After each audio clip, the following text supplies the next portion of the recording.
누가복음에 한 번만 나오는 이 소금, 또 예수님께서는 마태복음에서 제자들을 선택하시고 산상 설교를 마친 이후에 가장 먼저 하신 말씀, 빛과 소금이라 하는 말씀을 하셨습니다.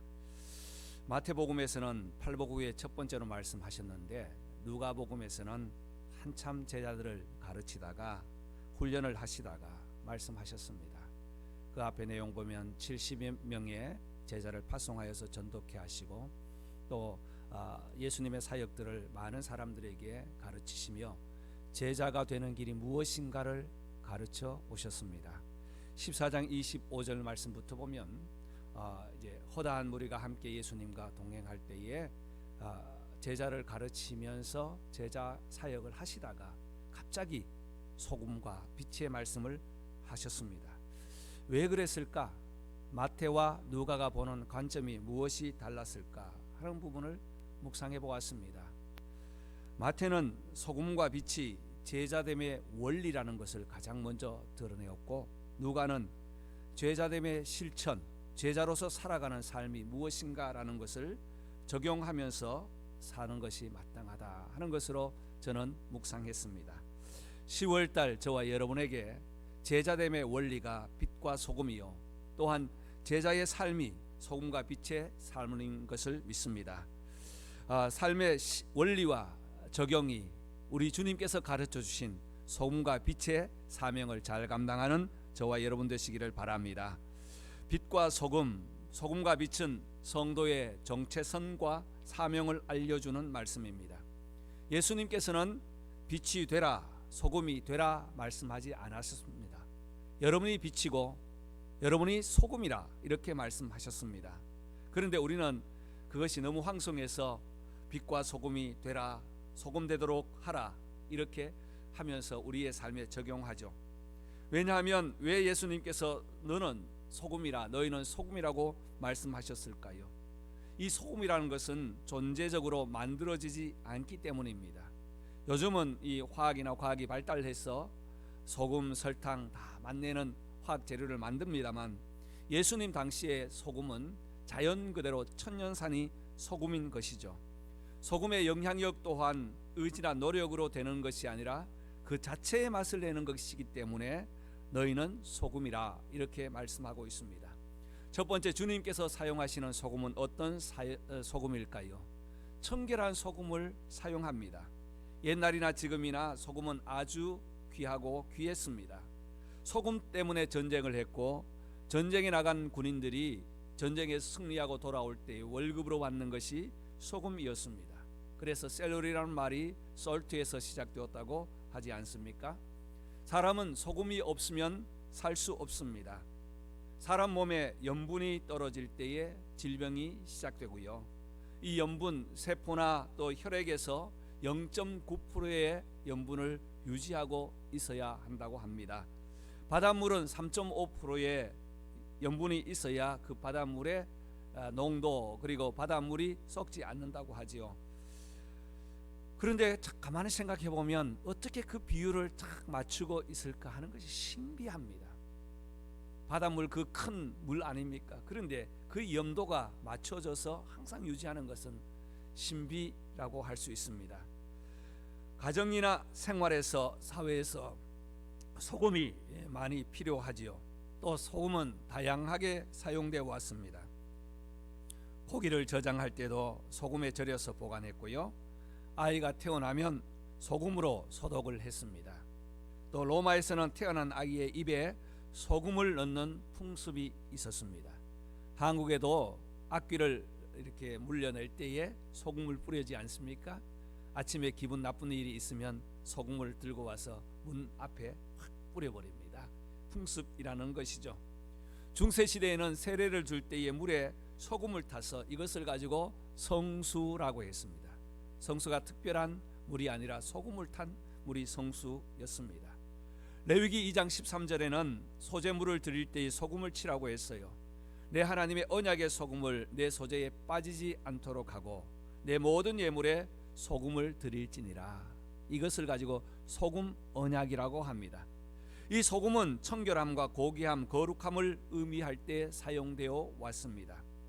소금이 이처럼 청결하고 깨끗한 소금이 사용되는 것처럼 너희는 소금이라고 했기 때문에 우리 주님께서 우리를 사용하실 때 가장 먼저는 청결한 소금을 사용하시는 사실입니다.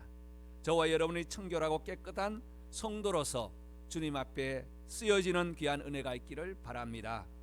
예수님의 제자들, 또 사도 바울, 스데반, 많은 그리스도인들이 청결한 그리스도인, 거룩한 소금이 되기 위하여 몸부림치면서 핍박 가운데도 살아온 것을 우리는 잘 압니다. 종교개혁, 신앙개혁도 마찬가지입니다. 하나님의 말씀 중심으로 살기로 작정한 이들이 정말 생명을 걸고 살아왔던 그 몸부림이 바로 거룩한 소금이기 때문에, 깨끗한 소금이기 때문에 불결한 그러한 청결한 부분을 유지하기 위해서 더럽고 추한 불순물이 들어오지 못하도록 몸부림쳤던 것이 바로 종교개혁이었습니다. 소금이 아무리 많아도 불순물이 섞인 소금은 사용할 수 없는 것처럼 사람이 아무리 많아도, 또 그리스도인이라고 자청하는 사람이 아무리 많아도 하나님께서 쓰시는 성도, 소금은 바로 깨끗한 성도, 거룩한 성도라는 사실입니다. 저와 여러분이 이처럼 거룩한 성도 되시기를 바랍니다.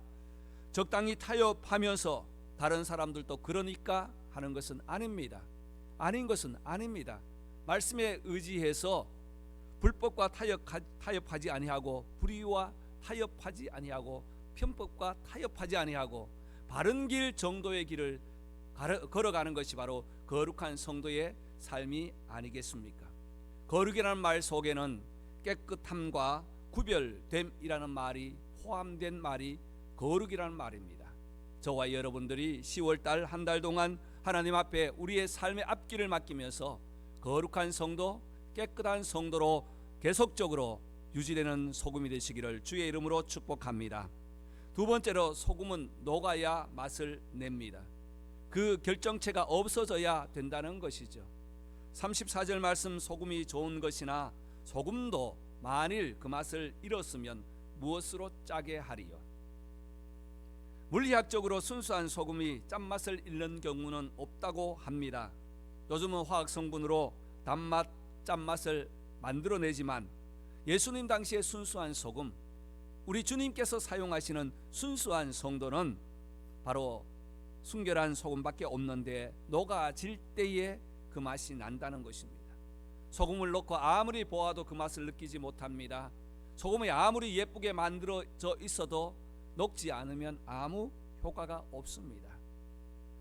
예수님 당시에는 순수 소금밖에 없었기 때문에 맛이 나지 않는 소금은 어떻게 될까요? 소금에는 칼크, 또 마그네슘 같은 다른 성분들이 있어서 순수한 소금은 맛을 잃지 않는데 잘못 보관함으로 인하여서 오래 보관하거나 습기에 의해서 소금기가 날아가는 경우가 있었습니다. 그때의 맛을 보면 짠맛이 다 날아가 버립니다. 그래서 이 소금을 보관을 잘 해야 한다고 합니다. 또 소금 역시 맛을 낼 때는 녹아져야 된다는 것이죠. 이런 소금은, 짠맛을 잃어버리는 소금은 식재로도 사용할 수 없기 때문에 길에 버리워졌습니다. 퇴비로도 사용할 수 없습니다. 그래서 길을 만들 때에 사용되었습니다. 많은 사람들이 밟고 다녔습니다. 가면서 모양은 소금인데 맛 잃은 소금이라고 쓸데없다고 투덜거리면서 걸어갔습니다. 이런 소금이 요리할 때 아무리 많이 넣어도 맛이 나지 않습니다. 왜 그렇습니까? 맛을 잃었기 때문이죠. 사람도 마찬가지입니다. 우리 신앙생활도 마찬가지입니다. 예수님께서 제자들을 가르치다가 갑자기 소금 말씀하신 것은 문맥적으로 맞지 않는 문장입니다. 그러나 주님께서 말씀하셨던 소금의 말씀은 큰 의미가 있다는 것이죠. 예수님께서는 빛과 소금이라는 말씀을 묶어서 말씀하셨지만 누가는 의사로서의 그 제자를 가르칠 때에 11장에서는 먼저 빛을 말씀하시고 14장에서는 소금을 말씀하셨다는 거예요. 아무리 여러분들이 나를 따라다니면서 훈련을 받는다 할지라도 생활 속에서 그 맛을 잃어버린다면 아무 능력이 없다는 거예요. 여러분이 아무리 많은 훈련을 받아도 여러분이 녹지 않으면, 여러분이 죽지 않으면 여러분의 맛은 나지 않는다는 주님의 경고의 메시지도 들어 있습니다. 그렇습니다. 저와 여러분도 마찬가지입니다. 성도라고 교인이라고 생각하지만 맛을 잃어버리면, 또 그리고 맛을 내지 않으면 아무 효과가 없지 않습니까? 그 맛을 내기 위해서는 어떻게 해야 됩니까? 녹아져야 된다는 거예요. 세상과 살아가는 기준이 하나님의 말씀이 아니라 자기 기준이 되어서는 안 될 것이며, 세상과 하나님을 저울질하고 자기 유익과 고집대로 아집에 묻혀 스스로 의인인 채 살아가며 녹지 않는 것은 그리스도인의 맛이 나지 않는다는 것입니다. 그러므로 저와 여러분은 어떻게 해야 됩니까? 녹아야 됩니다. 녹아서 모진 부분이 깎아져야 됩니다. 그래서 둥글둥글해져야 합니다. 녹아질 때에 정말 그리스도인의 아름다운 성품이 나타난다는 것이죠. 녹지 않으면 아무리 많은 소금, 좋은 소금이라고 강조하여도 효과가 없다는 말씀입니다. 성도다운 맛 무엇입니까? 바로 내가 녹아질 때 이루어지는 거예요. 내 기준이 아니라 주님 기준으로 세워질 때 이루어지는 것입니다. 우리의 신앙의 기준이 무엇입니까? 종교개혁의 모토가 무엇입니까? 하나님 중심, 말씀 중심, 교회 중심이 바로 우리 개혁신앙의 모토입니다. 작은 일에도 소홀하지 아니하고 내가 녹아질 때에, 나의 감정이 녹아질 때에, 나의 성격과 성품이 녹아질 때에 바닷물처럼 다 수용할 수 있다는 거예요. 내 기준에 틀을 만들어 놓고 여기에 들어오지 않으면 잘못되었다, 또는 나의 기분이 상하다, 이런 것은 바로 녹아지지 않는 모습 아니겠습니까? 우리는 주님의 말씀과 성령으로 우리의 마음이 다 녹아지기를 소원합니다. 녹아져서 우리에게서 내가 나오는 것이 아니라 누가 나와요? 예수 그리스도의 은혜, 사랑, 기쁨이 나오기를 간절히 소원합니다. 그래서 우리 켄트교회는 녹는교회가 되어야 합니다. 주님의 은혜 안에 들어와서 푹 녹아질 때에 내 모습 이대로 주님께 드리지만 내 마음속에는 우리 주님, 나는 녹아지고 없고 우리 주님만이 내 마음에 역사하는 교회가 되시기를 주의 이름으로 축복합니다. 이 녹아질 때에 우리는 작은 일에도 우리 주님 마음으로 다가가고 섬겨야 할 것입니다. 작은 약속, 작은 일에도 약속을 소홀하지 마시고요. 또 우리의 삶 속에서 작은 일을 분별력을 가지고 살아가야 할 것입니다. 하나님의 뜻인지 아닌지를 우리는 분명히 분별하면서 살아가야 합니다. 수요일 날 말씀드린 것처럼 등불 하나가 세상을 밝힐 수는 없지만 등불이 무엇이 된다? 기준이 된다는 사실입니다. 표대가 된다는 사실을 기억하면서 오늘 주님께서 소금을 말씀하실 때 너희는 소금이라, 너희가 소금이라고 말씀하신 것은 바로 우리 자신들이 녹아져서 주님 영광을 드러내는 귀한 은혜가 우리에게 있기를 간절히 소원하는 우리 주님의 마음이 아니겠습니까? 예수님께서는 이 소금과 빛의 말씀을 하시고 나서 마태복음 7장 21절 말씀에서는 나더러 주여 주여 하는 자마다 천국에 들어갈 것이 아니라 다만 하늘에 계신 내 아버지의 뜻대로 행하는 자라야 들어가리라 라고 말씀했습니다. 경고의 메시지입니다. 녹아서 맛을 낼 때에 우리의 뾰족하고 모난 것들 다 녹아서 우리 주님의 귀한 은혜의 도가니, 은혜의 장, 은혜의 바다로 만드는 저와 여러분 되시기를 바랍니다. 세 번째는 말씀을 듣고 순종할 때에 은혜와 능력이 있다는 거예요. 35절입니다. 땅에도 걸음에도 쓸데없어 다 내어 버리느니라.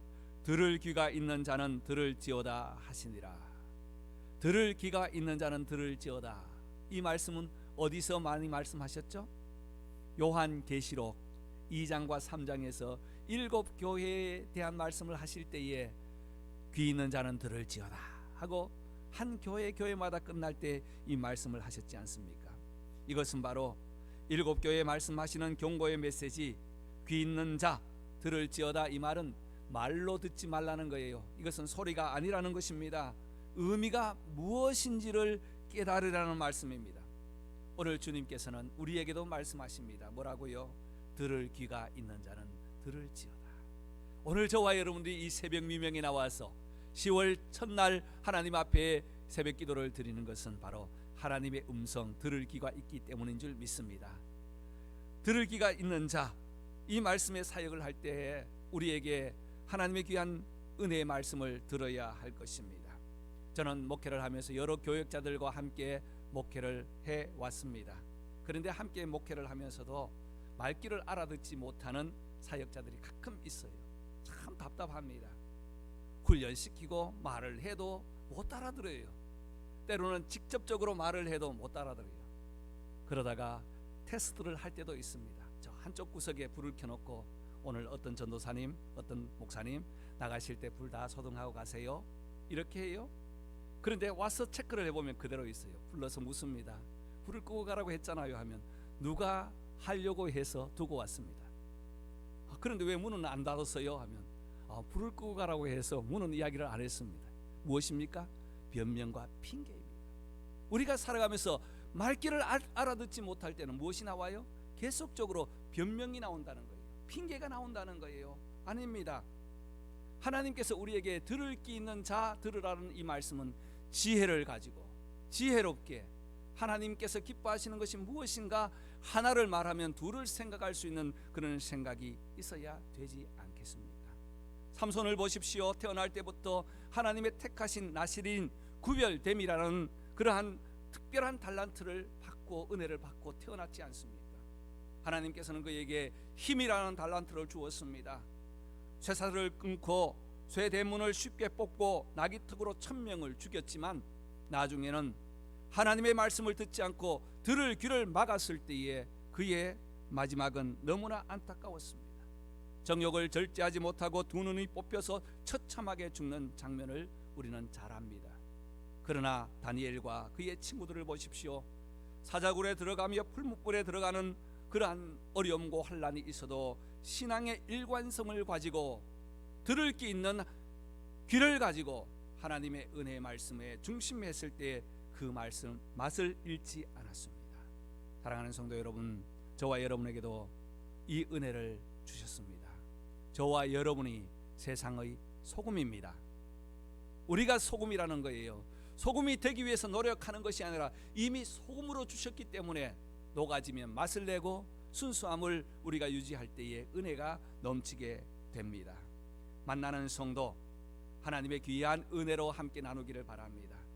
녹아진 성도 우리의 입술을 열면 칭찬하고 긍정적인 말이 나오고요, 인정하는 말이 나오고 격려하는 말이 나오고 그를 일으켜 세워서 때가 이름에 하나님의 사람으로 세워가도록 인내하면서 성도를 세워가는 것이 바로 녹아진 성도의 모습이 아니겠습니까? 깨끗한 소금 만나는 소금이 주님께서 쓰이는 소금처럼 저와 여러분들도 거룩한 성도로서 하나님께 깨끗하게 다 녹아져서 쓰임 만든 축복이 있기를 주의 이름으로 축원합니다. 기도하겠습니다.